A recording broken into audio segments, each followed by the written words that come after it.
Many thanks for choosing us. An economist and a professor of finance at the University of Ghana, Professor Godfred Bockman, is asking government to find other means of raising funds for the state and halt the proposed e-levy. According to him, the country is losing billions of dollars through its tax exemption regime, monies which can be used for the purposes for which the e-levy is being proposed. Yesterday, Finance Minister Ken Ofori-Atta stated a tour around some parts of the country by himself and other government officials revealed Ghanaians are not against the e-levy, but are rather concerned about the accountability. He's therefore hopeful the bill will be passed by consensus. He's speaking to the media ahead of Parliament's resumption next week. We took our microphones to the streets to get views of people on the e-levy. These are some of the responses. I don't accept it because they already take charges from us. So why do we have to pay another e-levy? Because right now you are buying something, the person even demands you add an extra charge to it. So I don't see it to be necessary to. They should just forget about the e-levy and they can still add the taxes on the things we buy. That would be best, because now holding cash, the Momo is so smooth and simple. So I think if they want the Momo to sustain and to be in the system and be effective, they shouldn't do the e-levy. For me, I don't accept, because paying the e-levy and then coming to pay the charges also on the money by the communication network also is a whole lot. Because how much are we even earning as individuals? Most of us are not employed, and what you are earning is not that much to even sustain you.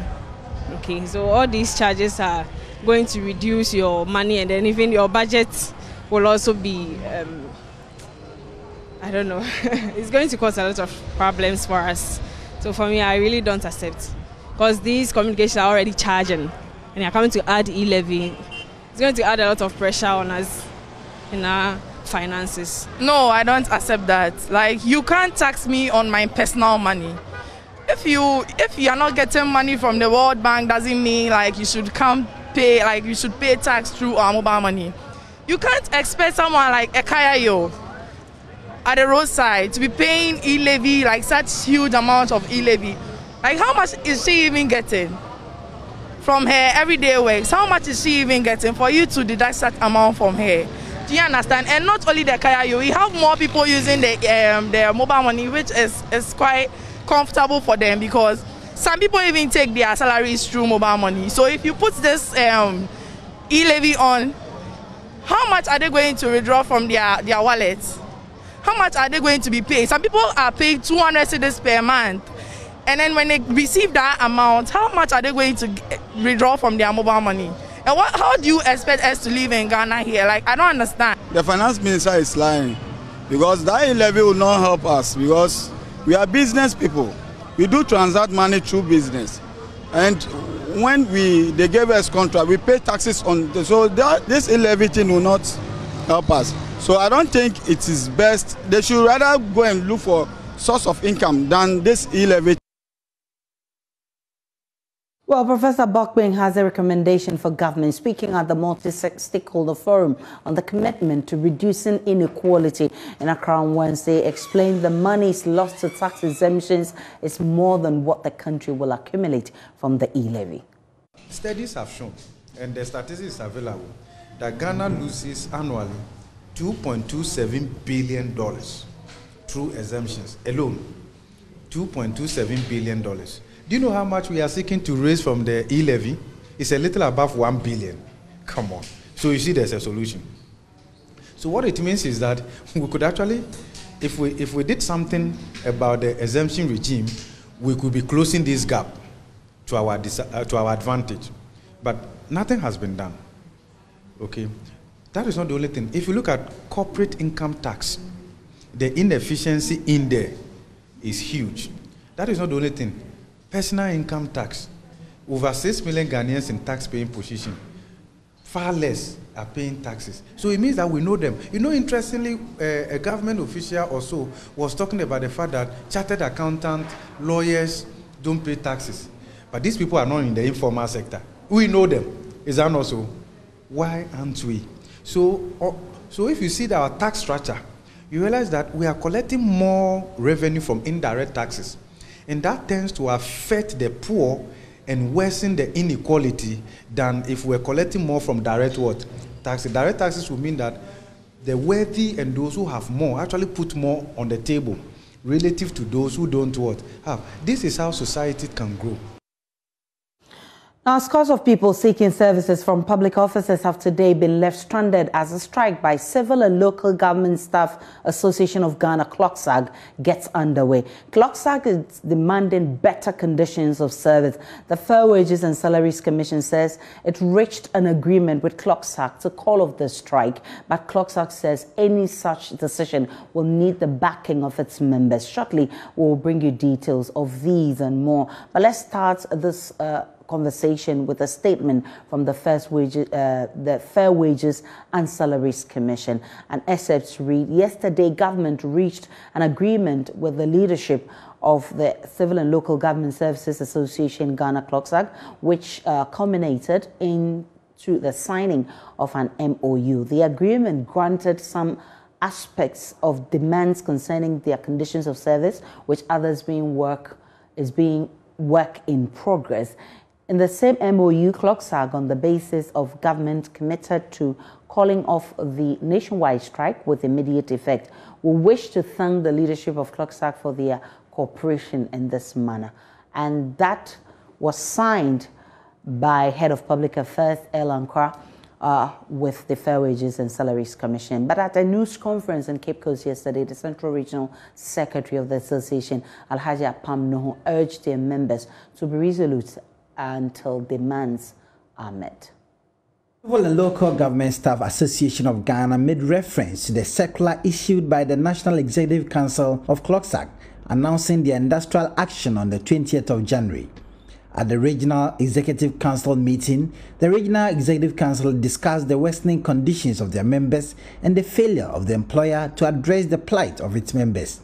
Central Regional Secretary of CLOGSAG, Alhaji Apam Nuhu, indicated they have resolved that until their demands are met, none of their members should defy the orders of the association and go to work. In as much as we do have unconditional confidence in our national leadership, we wish to caution that the overly patient nature of our members should not be taken for granted, and therefore charges the National Executive Council to be resolute and resilient in championing the fight for better conditions of service.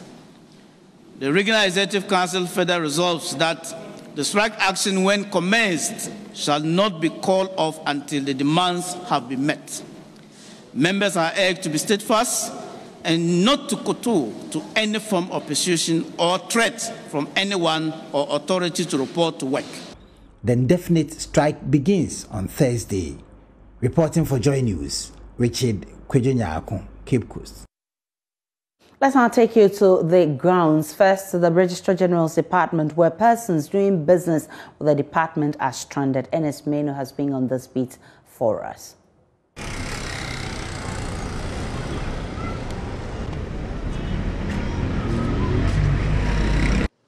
It is not unusual to find people mass up like this at the entrance of the Registrar General's Department. Often, they mass up in such a manner to make enquiries and to seek clearance on what business they are here to transact. But the story here today is different. These are people who are seeking to enter the premises but have to be turned away because of the strike by the Civil and Local Government Staff Association. The Registrar General's Department is one of the agencies that is under the association, and therefore today its doors are closed to the public.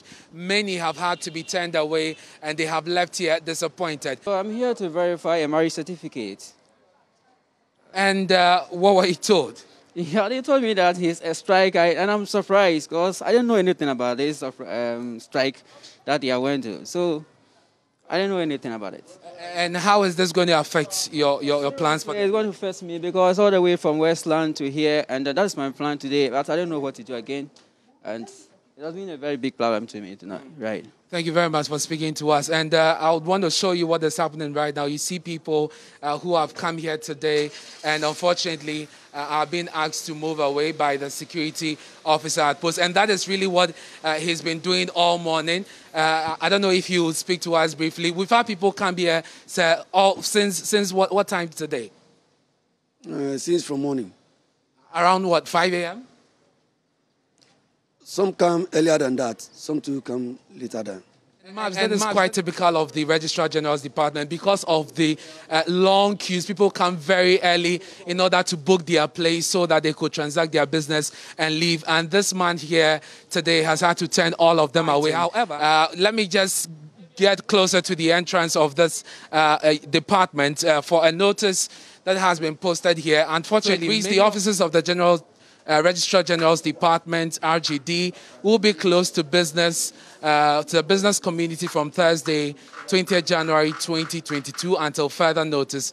This is as a result of a decision to embark on a nationwide strike action to press home our demand for better conditions of service for all members of the Civil and Local Government Staff Association of Ghana. So that is the notice here. Any inconvenience caused is deeply regretted. Okay, so I've been told that the Registrar General Department is on strike, and for that matter, I cannot proceed with what I want to do over here. You didn't know about it before this morning? Not at all. I just got here and realized that they are on strike. What exactly had you come to do? Purposely, I came to register my business. Sole proprietorship. I came to register it, and then unfortunately, they are not working. Meanwhile, I've been procrastinating this for too long, and today that I've decided to do it, they're also not ready to attend to me. Usually there's the option to book an appointment. Did you try that? No, I didn't try that. Yeah. How is this going to affect your plans for the day? It's really going to affect my plans because I had other things to do today, but I have to agenda them for other days purposely to work on this. So it has really affected my plans, and I'll just have to think of something else to do. Yeah. Thank you. I'm even shocked, you know. You didn't know about the strike? No, I did not. But I heard. Last night on the news that there will be a strike. Okay. I didn't think you didn't know it was today? Yes. And what exactly have you come to do? I have processed some document, and it's been a while, and the document is not coming out. So I'm coming to do follow-up. Okay. And then I find out that there's a strike. Since last year, about 3 months ago. And you chose to do it today, and unfortunately. Yes. How is this going to affect your plan? As you know, just look at the traffic. I live at Ajingano, and then driving all the way from Ajingano to this place. It is also not unusual to find people wait in queues or in benches as we see under this shed. But unfortunately, these are people who do not know exactly what to do or where to go from here because they have to be turned away. They cannot transact business as they have come to do because of the ongoing strike by the Civil and Local Government Staff Association. Actually, we went to the rent control office. We were there to summon someone, but we were given today to come to the office. Okay. But we didn't have any message that they would do not be working or there will be a strike. But we got there and we saw that they are not at the office, they are not working. So I'm here to help my brother to do some inquiries here. Okay. And also, as we are here too, the place is open because of the strike that is going on. So that's interesting, Max, because he has been to the rent control. Over there, he's been disappointed, no services. And here at the Registrar General's Department as well, he's been turned away because of the strike. So it's quite unfortunate for him. What are you going to do from here? There's nothing to do now, just to go back home because the day is already wasted because I should have gone to work. But since I was told to come to the office for the sermon, so there's nothing to do, just to go back home and have some rest. You were told to come today. Today, but it's on the letter given to me. Okay. Yeah. But unfortunately, this has been affected by the strike, and you didn't have enough notice ahead of this. Sorry about that. You are with him? Actually, they even took our number, and at least they are supposed to even call us to tell us that they are not even coming. Okay. You get me? Yeah. but no call, nothing, no message, nothing. So it's like we don't know what we have to. Get me? We have respected order. We've come to you. For you to also tell us we are not coming, there's nothing like that, which is not fair. It's not fair. I also came here to register a business and look at what is happening. At least for this place, they have a notice, at least. But over there, no notice, nothing. Not even a phone call. But meanwhile, we came to you, you took our numbers, everything. So for you giving us a date, 20th of January, we should come. We've come to, there's nothing. I think it's not fair. But there's an option you may want to consider. This man we spoke to managed to beat the system using the online process. He managed to renew his business and also make payments. Yeah, I came here to do my annual registration. Okay. Yeah, and when I got in there, they told me they were on strike. But fortunately for me, I met a lady and she told me I should go online and I should try. So I went online and I tried, and fortunately for me, I've been able to do what I came here to do online. So I have been very successful to do what I do. I've paid, I've done everything on my phone. I don't have any issues. So I think when people are told to go online or they know the process in going online to do their work, I think some of them, if not all, some of them will be able to. And of course, in the last few minutes, a lot has been happening. There's an update on CLOGSAG's strike because it has issued a statement calling off the strike. These are excerpts of the statement. The National Executive Council, NEC, of Civil and Local Government Staff Association, CLOGSAG, at its meeting held on Thursday, January 2022, had reviewed the Memorandum of Understanding between government and CLOGSAG. The National Executive Council has therefore decided to call off the strike. All members should organize themselves and resume work on Monday, January 24. We're grateful to all our members for their support and the print and electronic media for the coverage of our activities. And it's issued by CLOGSAG, signed by Executive Secretary Isaac Bampo Addo. Now, joining me is Erastus Asari Donko, is our correspondent in the Ashanti region. Erastus, we've just seen a statement calling off the strike of CLOGSAG members. CLOGSAG is actually calling its members to prepare for work on Monday. How are the members receiving this? All right, so before we get Erastus to join, Ivy Setoji is reports from the Volta region. Ivy, we understand work at the assemblies have stalled, but just this afternoon we're also hearing that the members of CLOGSAG have been asked to go back to work on Monday. How are they receiving this instruction from the executive?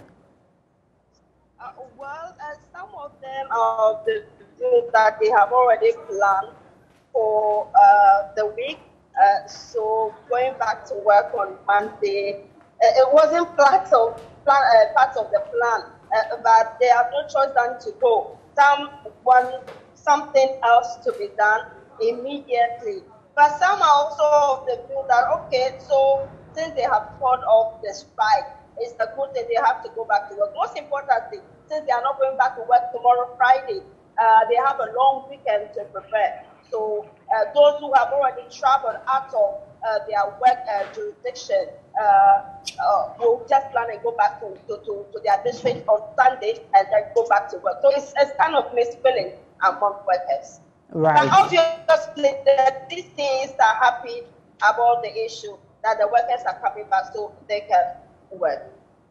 All right, Ivy Setoji is a woman in the Volta region. So news just in is that CLOGSAG has called off its strike and is asking its members to go to work Monday, 24th January. But this afternoon, a conversation about Ghana's innovation system, which faces a lot of challenges, including fragmented science, technology and innovation institutions, poor coordination of research and development activities, and poor linkages between research and industry. Even though Ghana has moved a step further in its quest to concretize innovation and research, which is at the center of the country's socio-economic development agenda, making innovation the fulcrum around which the national development would revolve, it has suffered a number of setbacks over the years. There's been proposed strategic technology areas, including agriculture and food processing, sanitation, waste management and waste recycling, oil and gas.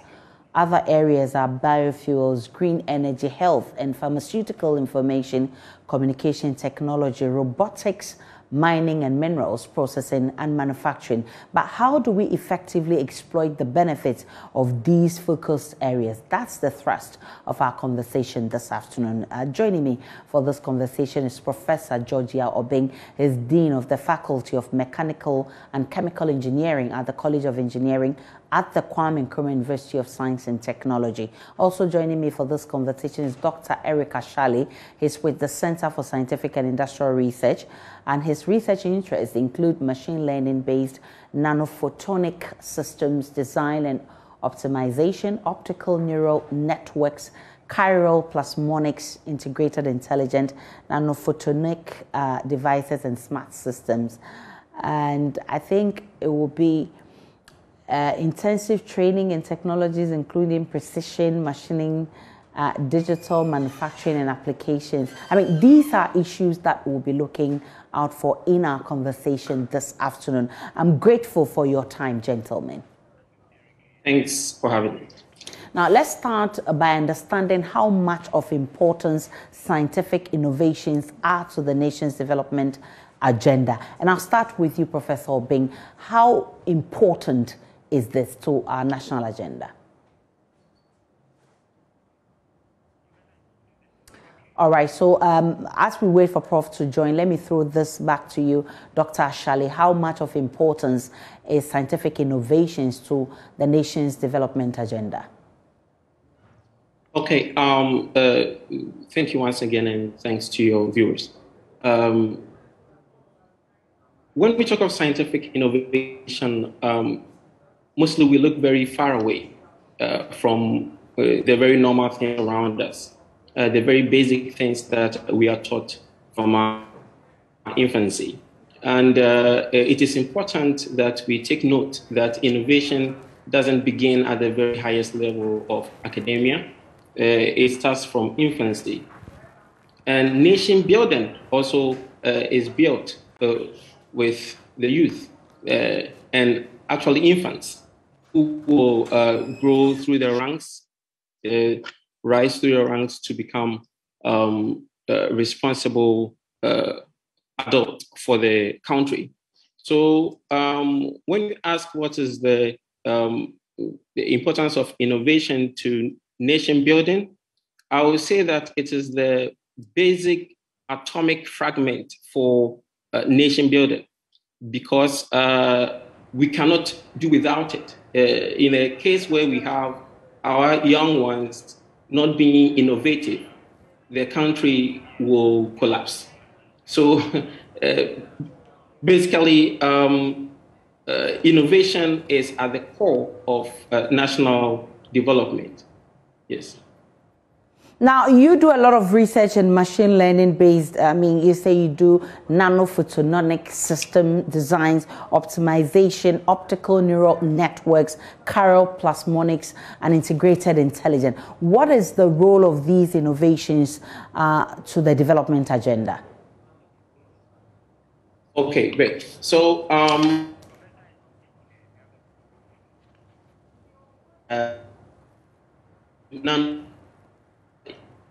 nanotechnology is basically the science that deal with the small things, the atomic scale structures of the human existence. So at the nanoscale, we are able to re-engineer nature and bring into being certain technologies that otherwise wouldn't be. So for instance, to go directly to the point, I have a device, right? I have invented a device that is able to, say, detect and categorize viruses and bacteria, including the COVID-19 virus. So these applications of technology are very direct to nation building. If this device is scaled up, it means that it can directly assist and improve our collective fight against the global nemesis COVID-19. So there are several other innovative engineering ideas that have direct bearing on nation building and growth. When we move outside the country, most of the countries that have developed first built their innovative and technological infrastructure before they stepped, they leaped forward in the growth of their various states. So yes, the things we do have direct economic benefit and health implications to the country, and that's why it needs such attention. Yes. Thankfully, Professor Obing has also joined us right now. Professor Obing, we want to understand what we're talking about this afternoon, scientific innovations. How much of importance is this to our national development agenda? Thank you very much. Is it Loretta or? My name is Aisha. My name is Aisha. Oh, thank you very much, Aisha. Scientific are very critical to development. We are a developing country, and everybody's aspiration is that we move from a developing to a developed country. And therefore, we need all the brains within the country, our educational system. We need to continue to develop new ideas. We need to develop new approaches so that we can create businesses and industries. Every economy depends on industrial development and growth. That is where you would create jobs for people to earn decent incomes. So if you succeed in creating jobs, there is the need to expand those jobs. And that is where innovation is very, very critical. Because innovation has to do with newness of technologies. Technologies make things quite easier for people. So if you are working in a manufacturing company, you need a technology that will help lighten the burden, and also enhance, the timing and create systems for efficient use of energy, so that at the end of the day, the business or industry would make profit and expand. That is what we need. And therefore, innovation is very critical for our development. Every economy thrives on innovation. We usually would cite the industrial countries because that's where innovations are demonstrated. And you could see the countries that are developed are more technological based. The economies are more based on science and technology. And there are lessons that we have learned from those economies. When you come back to our country, Ghana, I always tell my students that, thank God we have so many problems in our country. And the youth, these are the conversations that they engage themselves with. Where we have so many problems, it means we have so many solutions to develop. These solutions are technological solutions, right? Because if you have problems, then you need to solve them. Now, the technological solutions are, each one of them is a business on its own. So if you create a solution in the health sector, it becomes a business in the health sector. If you create a solution for educational improvement, then it becomes a business where people can be engaged.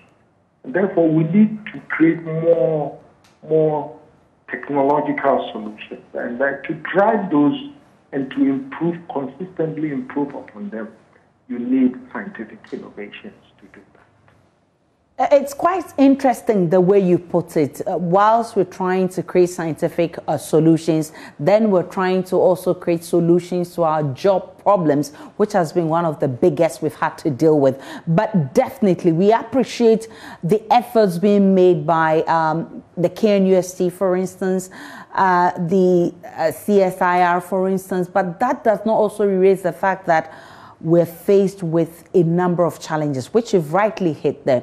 I want us to understand what these challenges are, which is hindering us from getting things right. I mean, being more innovative as a country.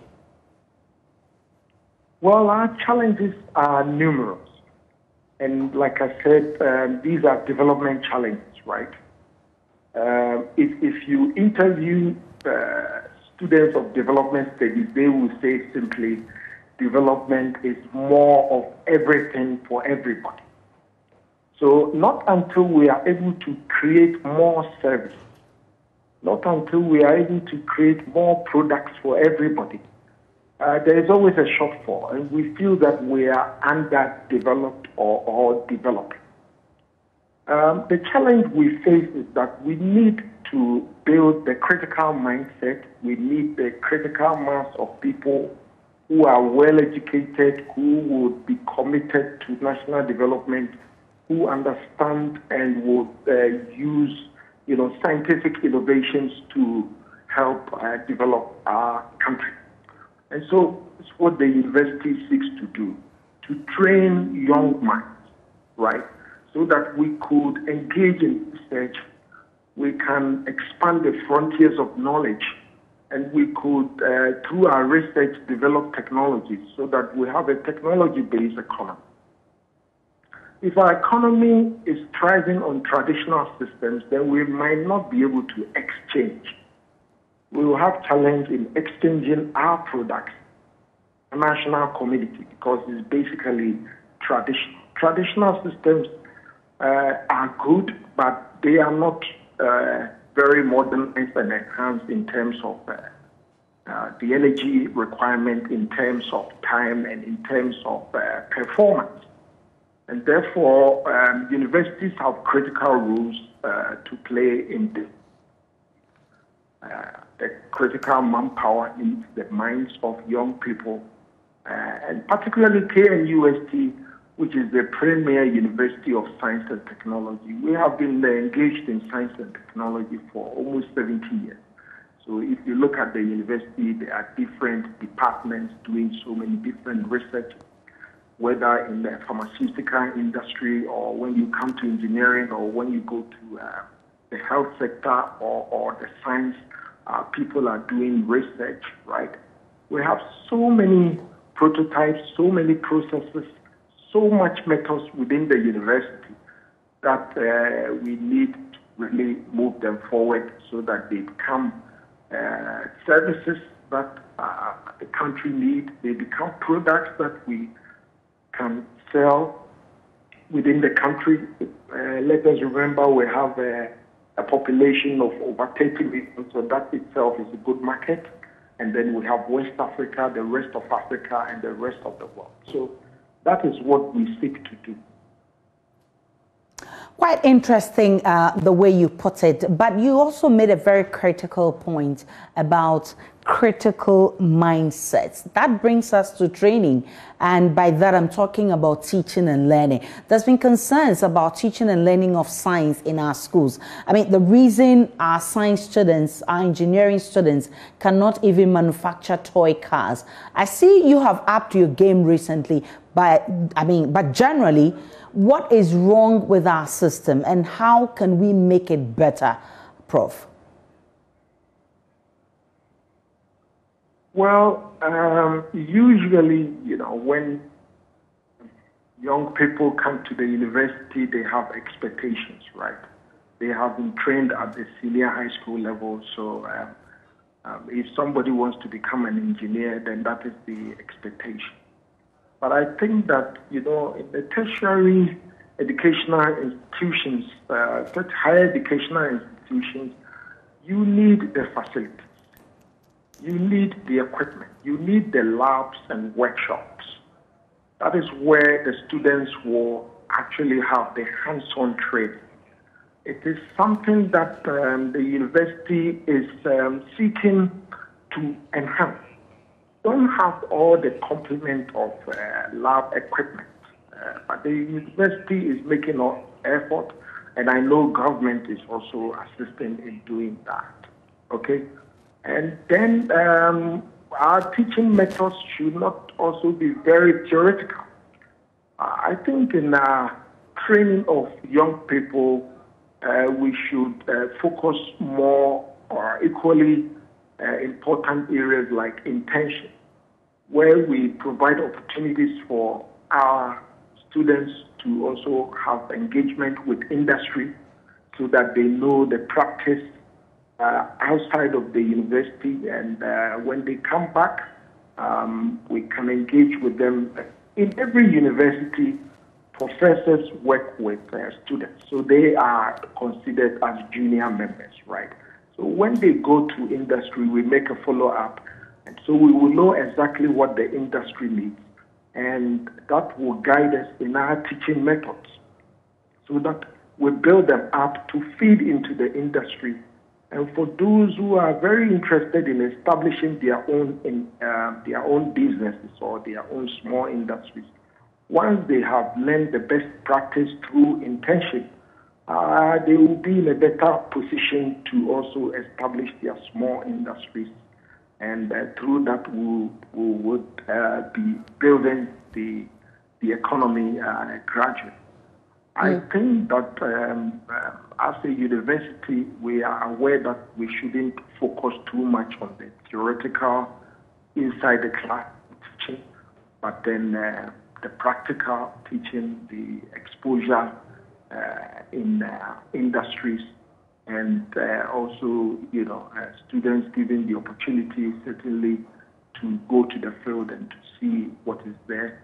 And one other area which is very critical for training of young people is exchange, right? If there are opportunities for people to travel outside to see what is done in countries that are developed. Once you have a young person. All right, so Professor Obeng and Dr. Ashali. Professor Obeng makes a point about universities and the role they also play in training these guys so they can be critical thinkers, or they can have that critical mindset. I want to hold you, both of you, on. Professor Obeng and Dr. Ashali, please hold on for me, because there's news just in from the police. It's a notice, emergency public notice, and the Ghana police says a huge explosion occurred this afternoon, Thursday, January 2022, at Apete between Bogoso and Baldi in the western region. The police and other emergency service providers have activated a full emergency recovery exercise. We urge all to remain calm as we manage this unfortunate situation. Full details will be communicated in due course.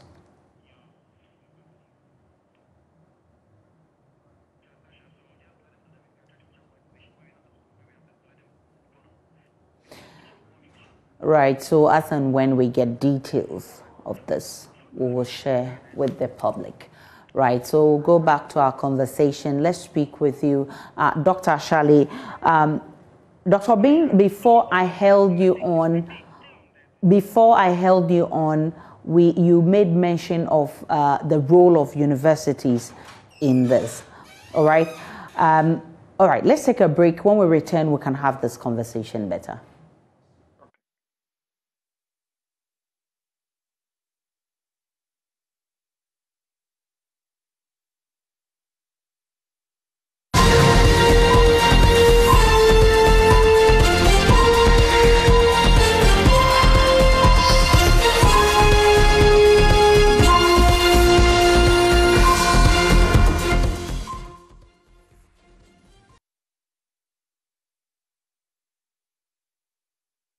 Welcome back to The Pulse. If you just joined us, we are live from our studios in Kokomlemle. You can also join via all our social media handles. It's on JoyNews on TV. You can tweet at us with the hashtag The Pulse. Now, news just coming in, warning from the police.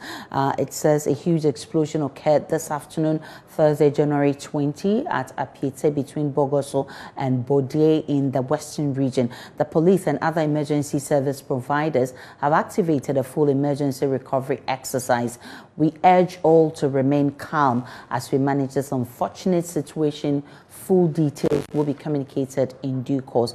And this is on the Ghana Police Service page, Facebook page. So that's the notice that the police is sharing with the public. This actually happened in the Western region, and it says that a huge explosion has occurred this afternoon, and it says it's between Apiete, between Bogoso and Bodie in the Western region. The police and other emergency service providers have activated a full emergency recovery exercise. We urge all to remain calm as we manage this unfortunate situation, and the police says full details will be communicated in due course. Definitely is something we would also be communicating to you as and when we get the updates. But just so you know, if you just joined us, that's the public notice coming from the Ghana Police Service. It says that an explosion happened this afternoon, and it says that it's between Apiete, between Bogoso and Bodie in the Western region, and the police and the other emergency service providers have activated a full emergency recovery exercise. And we urge all to remain calm as we manage this unfortunate situation. The police says full details will be communicated in due course. And just as we do it on Joy News, we'll still monitor and get updates for you. As and when we get it, we can share with you.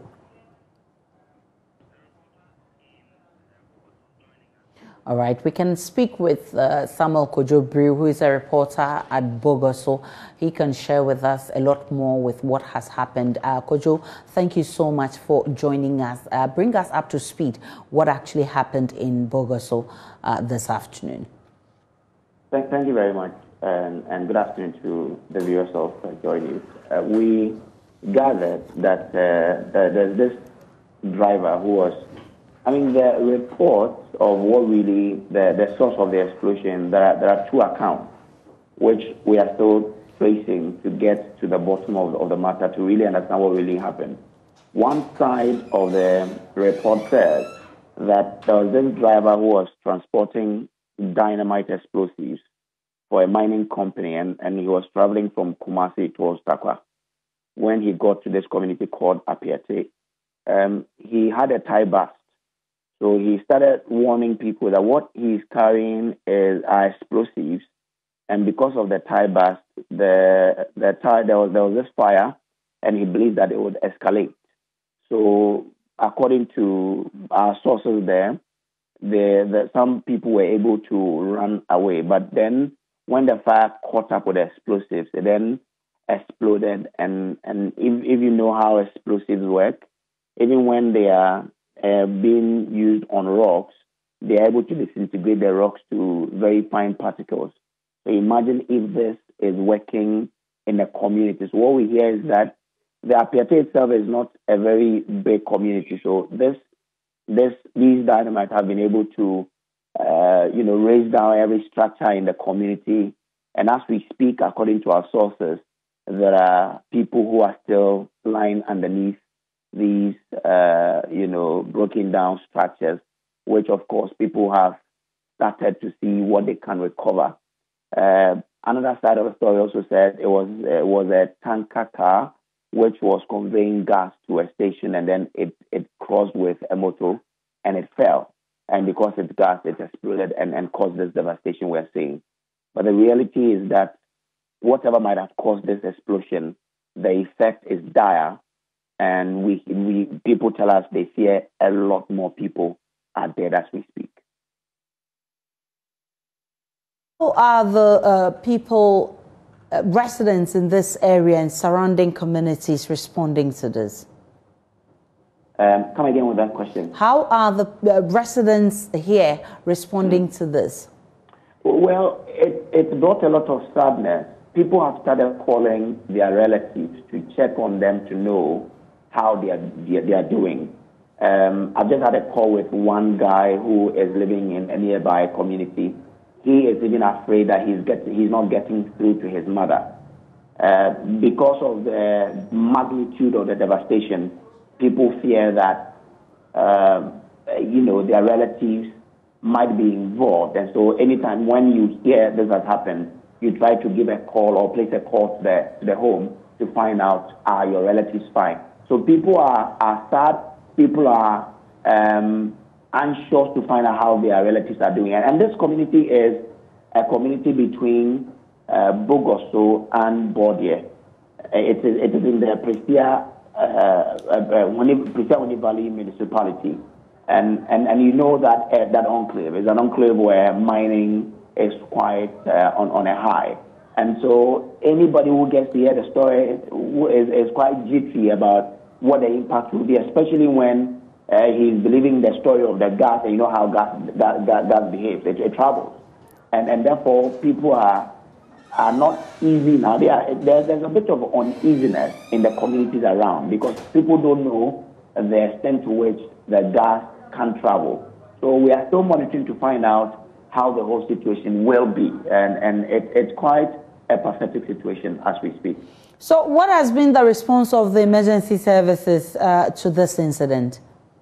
Well, as the police has already put out there, as soon as they heard it, you know how the fire service works, they'll move in. But as to how fast they will be the issue. But we hear that the emergency team are already on the ground to see what they can do, what they can, who and who they can even help save from the situation, if there's anybody at all who has not, given up their soul as we speak. So it's still something that the emergency services have activated a full-blown operation to see what they can do to really salvage the situation. The emergency services really are doing their best, but let's see what their best work will bring out.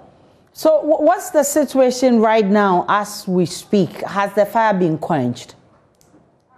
Well, from what we hear, yes, a large portion of it has been, because from videos that we've been sent, you see a lot of people combing the place. So you could have a feel that even if not everything has been, a majority part of the fire has been quenched. So that's the report we're gathering from the ground.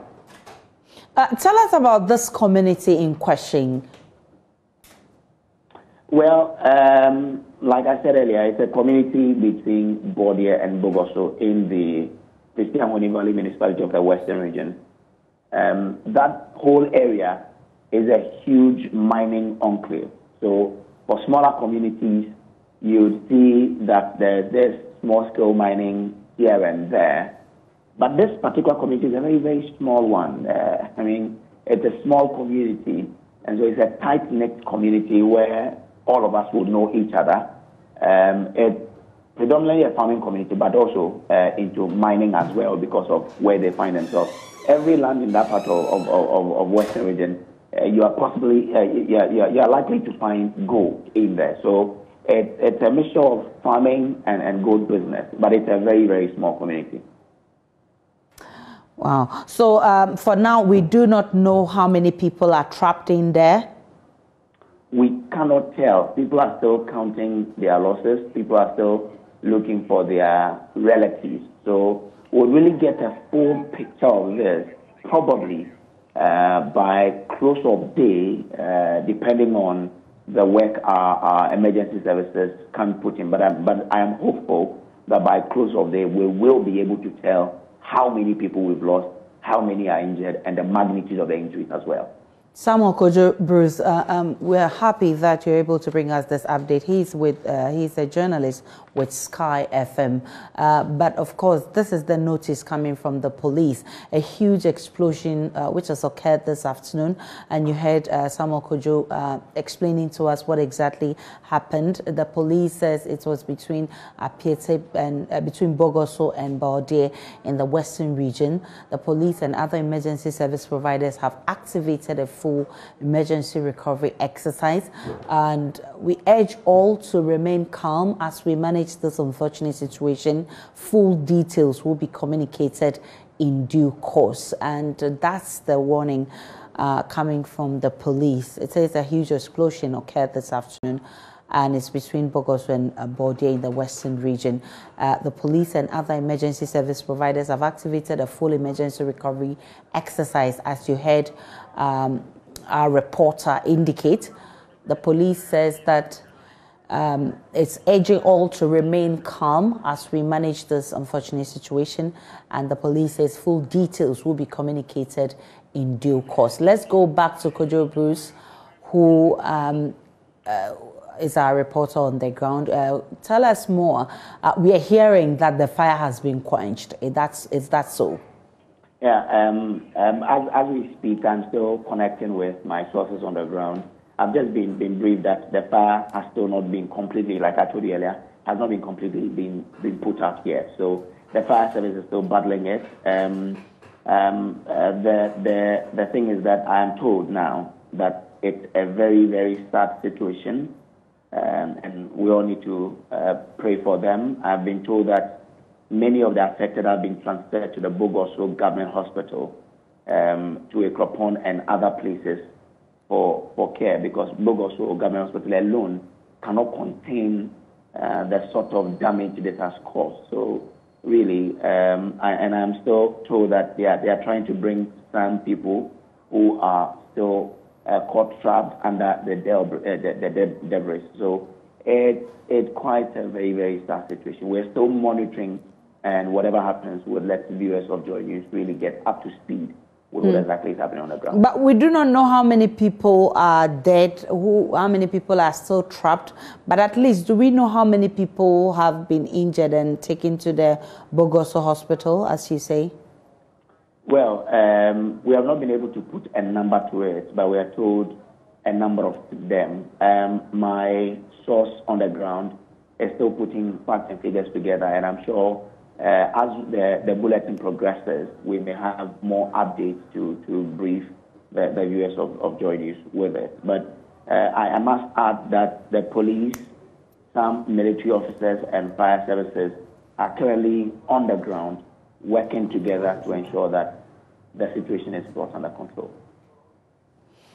Kojo, thanks so much for the update from Thakrade, and definitely from Joy News, you know how we do it. As and when we get the updates, we'll be sharing with our viewers. But it's a sad situation, according to our reporter in the western region. That explosion between Bogoso and Baodie, where the police is saying that a lot of people have been trapped in there.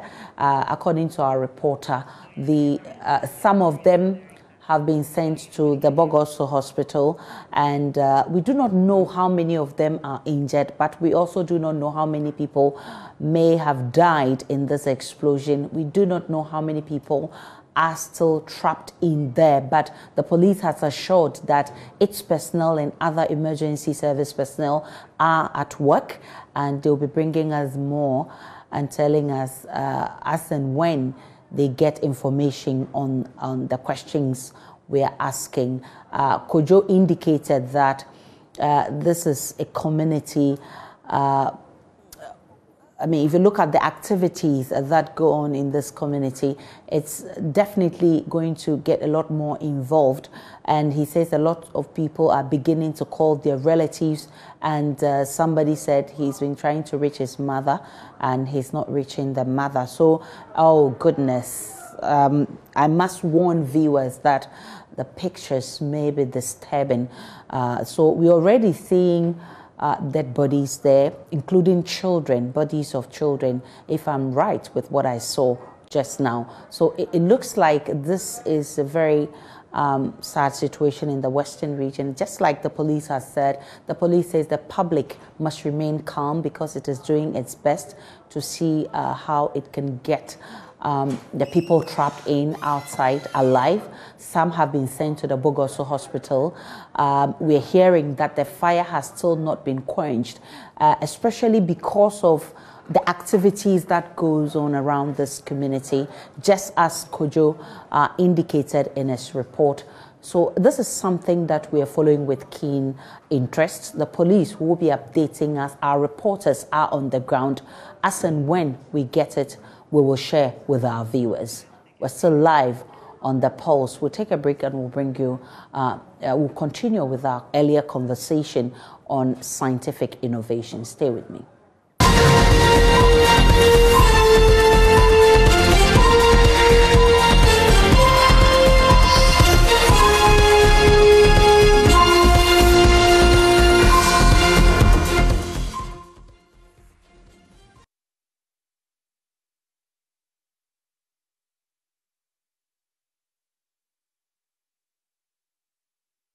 Welcome back to The Pulse, and we've been talking about what has happened this afternoon. We're still getting NADMO coordinator to speak to on this matter. We'll still try and get the police also to give us updates of what has happened. But you heard from our reporter the situation on the ground. The fire has still not been quenched. It is feared that a number of people are trapped in there. We showed you visuals of some people who have died. It is believed that a lot more may have lost their lives. Some have been injured, who've been taken to the Bogoso hospital. We have updates for you shortly on the Pulse. But on Tech Thursday, the traditional roasting device uses charcoal to generate the necessary heat for roasting yam, plantain, yam, maize, and some meat. However, these roasting devices are not insulated, resulting in the majority of the heat produced by wasted, prolonging the roasting time. What if there is a roaster that captures the majority of the heat and focuses it on the roasting food, making it cook faster? In addition, it is hygienic and takes up more food items. The plantain yam corn roaster, or PYC roaster, developed by the Kwame Nkrumah University of Science and Technology, has made this possible. On Tech Thursday, Emmanuel Kwesi-Debra speaks with the innovators. So this is the PYC roaster. I am Anani Ausa David Jr., the leader of a group. My name is Frimpong Festus Andrews, a project group member responsible for the design of this roaster. My name is Johnny Edem Abuado, the one who did the modeling of the device. So this is the ashtray. The ashtray gathers the ash that comes from the burnt charcoal. This part is the storage chamber. So with the storage chamber, you can store whatever you want to store over there. Maybe the plantain and any other item that you normally use to roast. All right. And then this part is the charcoal chamber, which is insulated. All right. So with the charcoal chamber, you'll be able to add charcoal to the system anytime you want to increase the fuel. This part is the cook side. With this chamber, when the food gets cooked, you put it on this grill, and then you also have an ashtray over here, okay, which can help you dump your ash. And then we have this part. We have the air inlet. Okay, with this air inlet, you can regulate the flow of air. That's by either opening this one or by closing it. And this is the top, or the grill part. So this is where you put your plantain, okay? And then for you to put the plantain, you always have to open this by using this nut. So you open it this way. Then you can put your plantains inside. Maybe a minimum of 10 and a maximum of 12 in each chamber. So if you have 12, 12, 12, then that will give you a maximum of 36 or a minimum of 30 plantains. All right, and this is the handle, okay? With this handle,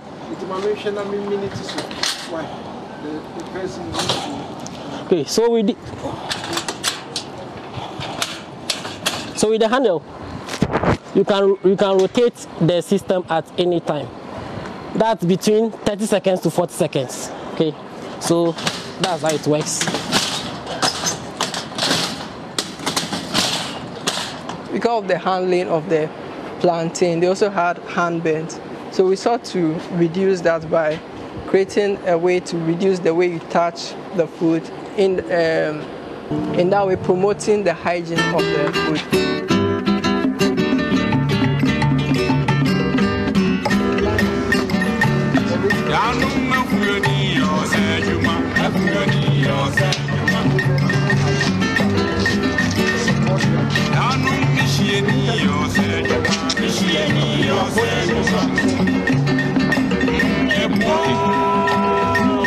That's what the plan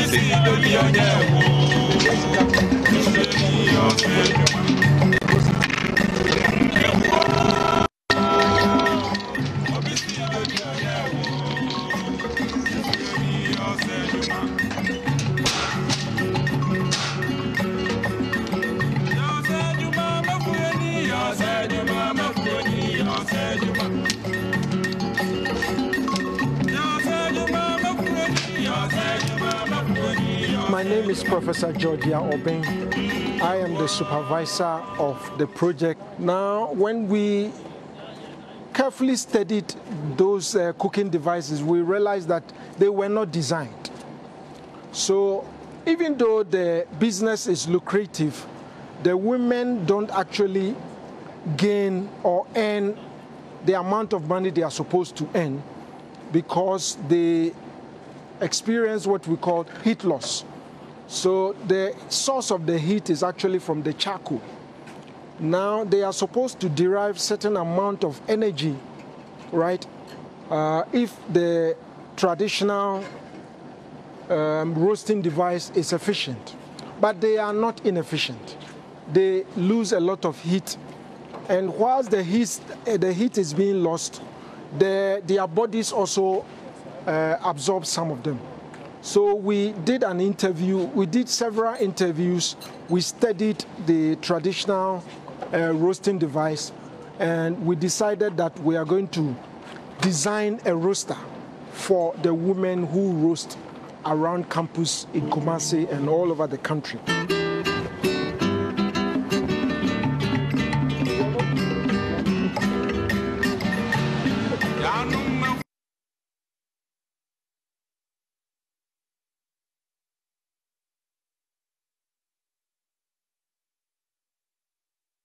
So this is Tech Thursday for you. You may want to consider one of these innovations because they roast your plantain well, it's hygienic.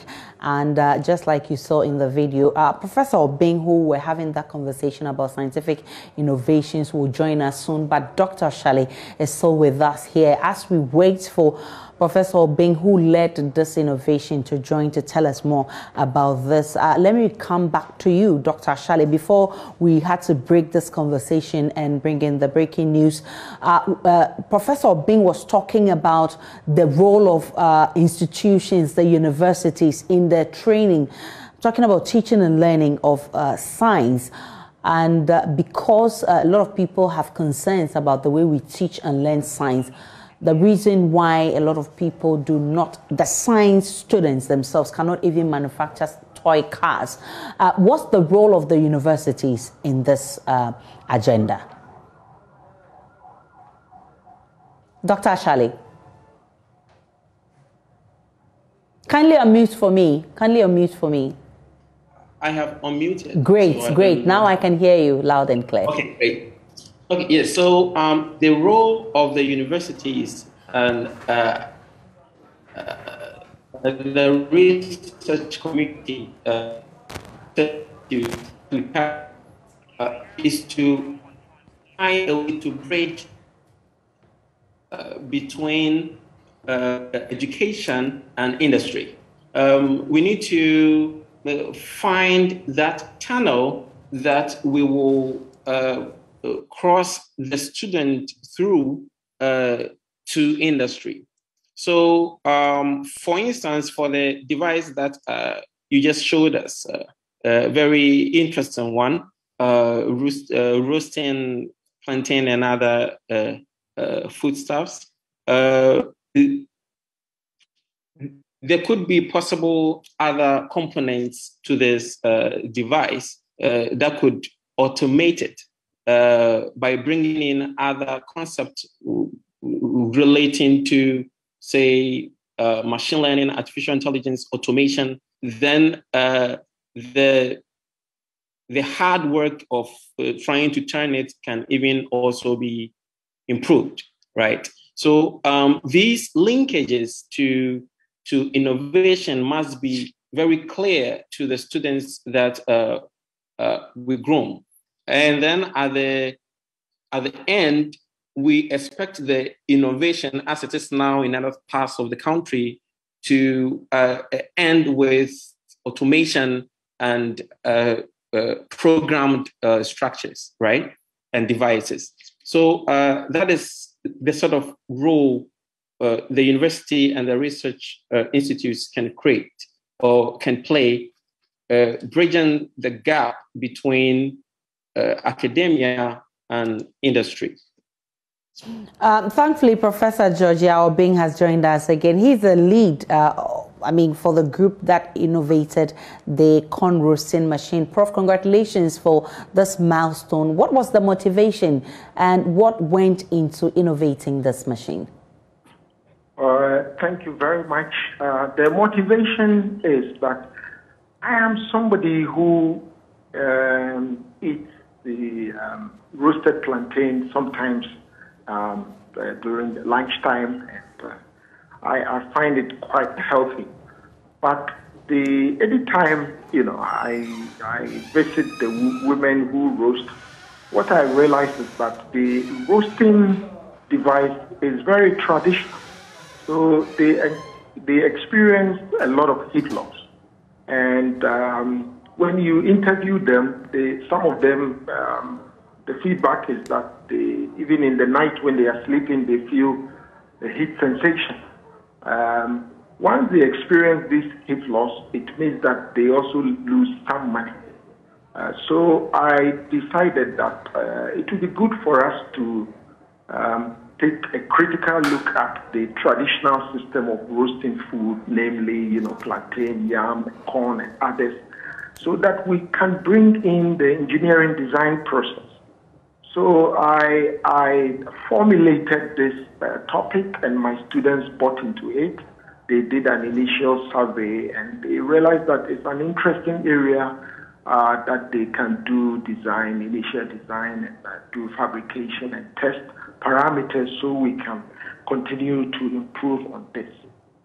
So that is basically my source of motivation. But going forward with innovation, I think my colleague mentioned the fact that there is the need to bring in instrumentation and to look at other technologies, such that even the part that rotates, we can do it digitally without using human effort. So these are great things. These are ideas. Innovation thrives on ideas, and it thrives on ideas from people who work in different disciplines. So we are always open to new ideas. We have a lot of feedback from people who have seen the roaster, and we will continue to work on it. Once you come up with something new or a new method, there's the need for you to continue to work on it so you can innovate, bring in new systems. He talks about automation, he talks about artificial intelligence. So these are the areas that we are going to engage electrical and electronic engineering department, and then Department of Telecommunication, some of the faculties and the students to work on, so that we can continue to improve on the prototype, so that we can have a product of market value, which we can sell on the market to generate some income and possibly make business out of it. So that is the path we have planned to take this prototype on.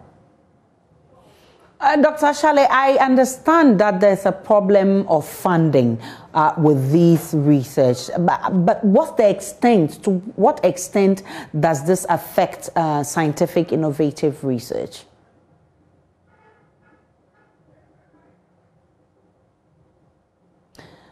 You have to unmute for me, Doc. Okay, sorry there. I think that the equipment and tools are the wheels for which innovation can be motivated, right? So, yes, when you go into our institutes and our universities, you find that we don't have the requisite setup to even work on anything you think about, for you to even become something innovative in the first place, right? So even in these areas of mechanical engineering and these heavy metal related innovation systems, I will say that the equipment are not so far-fetched. But when you enter into the space of the very the advanced and emerging technologies like nanoscience and technology and mechatronics and those other very highly rated ones, it becomes much more difficult, because the equipment that we need in the labs are in the millions of dollars, and it is mostly the government that provide in the outside world, right? In the foreign world, like in the US and other places, because it is virtually impossible for any institute to raise money from their IGFs to purchase, for instance, a molecular beam epitaxy machine, which may be like $6 million or $7 million, right? And others like the electron beam lithography equipment, which would be like $3.2 million, right? So it becomes very difficult for the institutes and universities themselves to acquire these. So we are not far from saying that we are very handicapped when it comes to equipment and machinery for innovative ideas.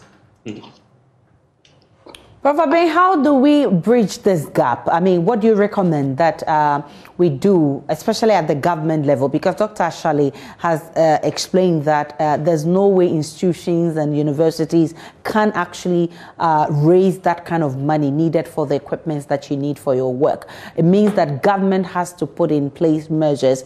Government has to raise those funds to make sure you have the equipment to work with. What's your recommendation so we can bridge this gap?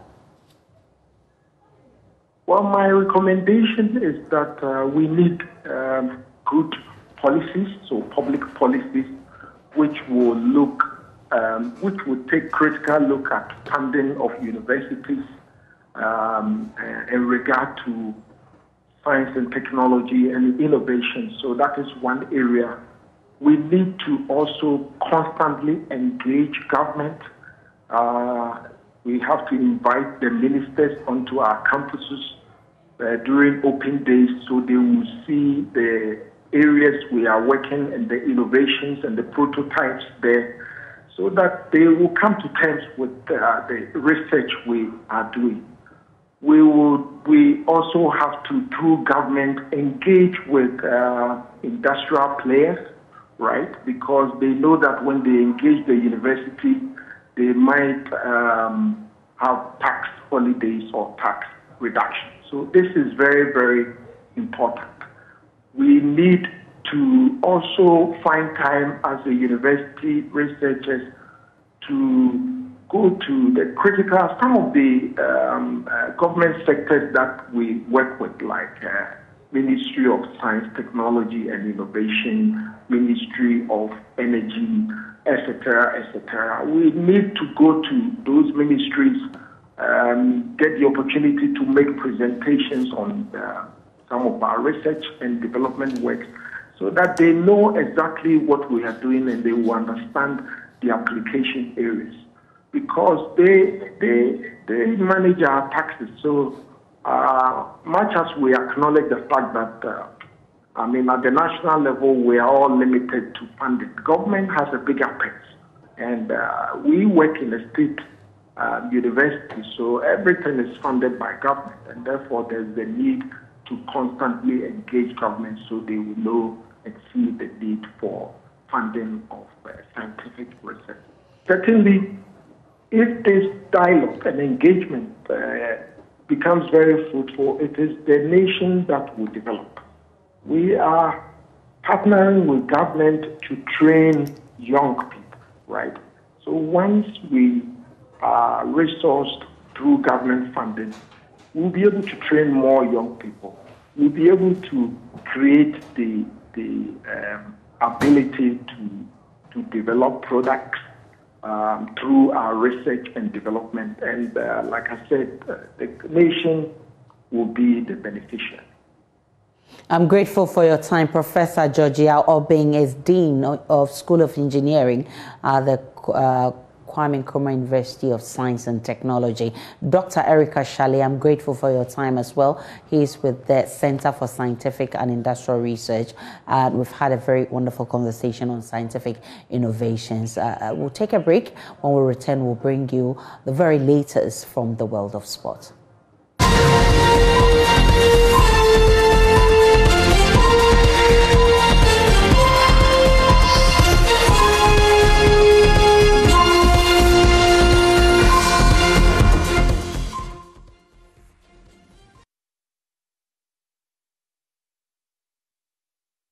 Hello, good evening and welcome to the sports segment live here on The Pulse with me, Oreku Ampofo.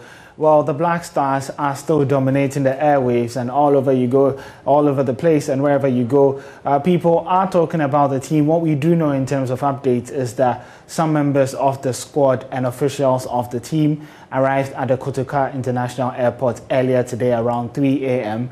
We cannot confirm why they chose that time, but that's when the team arrived in Ghana.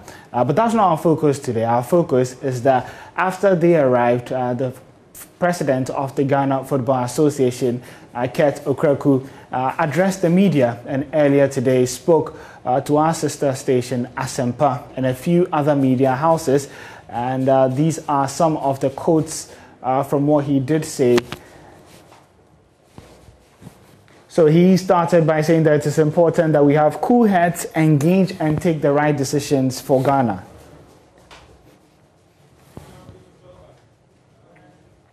He also went on to say that it is also true that he has had an unfortunate time with our team, and in the sense that he's never really had 4 days uninterrupted to train the squad since he took over the ship.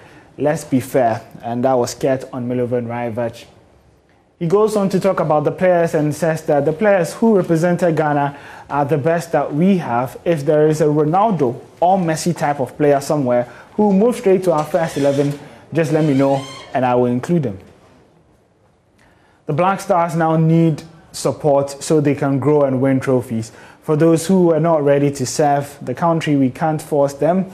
And these are the players who dedicated themselves to the national cause and who want to sacrifice even in difficulties. He also explained why Ghana failed at the Africa Cup of Nations. He says it's a very easy question to ask, but it is also very difficult to answer. And I have heard a lot of commentary on Coach Milo's selection, and I wonder why it is so. Every player selected deserved the call-up. Milo selected the best Ghanaian players abroad. Wakaso, who failed to play a single minute throughout the tournament due to injury, now we have an explanation on that from Keto Kreku, who says that we called Wakaso because we believed he would serve the country at some point in the tournament, but that didn't happen. We've seen the quotes. Now joining me in studio is Joy Sports' Joel Botte to dissect what president of the Ghana Football Association, said earlier today. Joel, reading these quotes and having the privilege of hearing Kurt this morning, what did you make of his body language and his general posture coming across? Well, looking at his approach to it, even the interview, it showed that he didn't show remorse to what happened in Cameroon. He was rather trying to defend the situation and try to stand out and say, oh, this and this happened. But unfortunately, he didn't address the questions. So, for example, where he was asked about if he would apologize to Ghanaians, he went on to say, well, everybody can judge. I can't quote him word for word, but everybody can judge from what they see and they would say the truth based on what they see. But that's a wrong approach to such a question, because that way you're trying to defend yourself instead of say, okay, this is what happened and we understand that Ghanaians are furious. We'll do our best to not allow this to happen the next time. Those were the things people were looking for, the littlest of things to calm the situation down. You don't need to stand out and say, you know what you're doing so much. Sometimes just take it easy and allow things to take their flow. So I believe if he had approached it with a more calmer approach and tried to apologize and take the situation step by step, I think that would have helped with issues. Right now, things are looking a bit escalated than it seemed. Well, the reactions from social media don't do justice to Kurt Okraku. A lot of people are not pleased with how he came across and expected him to be a bit more humble, as you rightly mentioned there. But let's go into the thick of things and talk about some of the things that he spoke about. Let's start off with what he said about the squad. He says that this is Ghana's best pool of squad available and they selected the best players. Is that something that you agree with? Well, that's very subjective because we can't tell the pool of players that they had. But looking at the names that were called up, we had certain names not showing up or honoring the call-up. For example, Afena Jan. Some felt it was too early. So you can't just say you call the best squad and not show the best squad. The best squad that came with the performances that we saw didn't show that. That was not a reflection of what you say. So I believe, and also injuries were in there as well. Just as he said, Wakaso. Wakaso was expected to play, but did not play. And therefore, he's a -1 for us. If you also look at the name Mohamed Kudus, he didn't feature in the squad. And that's another -1, means our numbers are less than what we need for such a major tournament. So I think it wasn't the best squad that we could have taken to the tournament. And I believe we could have done better in terms of our squad selection. And Milovan Raivac, he's one that Kurt couldn't avoid. From what he says, do you think the Serb would be getting the sack anytime soon? Well, from the way the meeting was called for tomorrow, it's looking likely that they are looking along those lines. Otherwise, I don't find a need for the meeting. When you look at what happened at the AFCON, we historically had our worst performance, and that was a mark that we shouldn't have left for such a major tournament. Most of the time, when coaches leave such marks, you find the big name countries or teams take huge decisions in terms of either sacking or retaining the person. We are yet to see what they would base the sacking on if they would take that decision. And also, we would like to know what their decision will be on if they want him to stay. That's the answer to which they would say, okay, we are keeping Milo to take us through the World Cup playoffs. For that's where the question marks are. We would like to know what they have to say around those lines.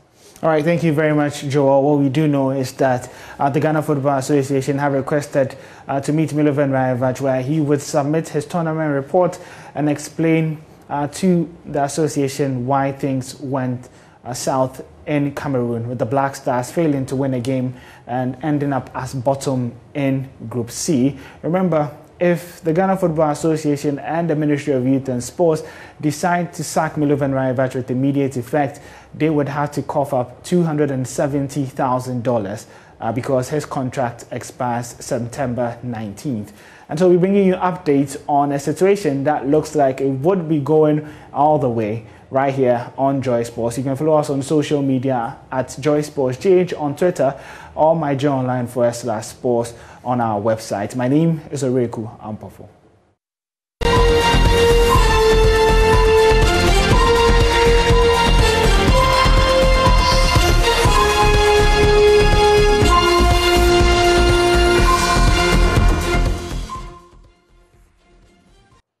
So we part company on The Pulse. I've indeed enjoyed my almost 2 hours stay with you on The Pulse. For more news, log on to myjoyonline.com.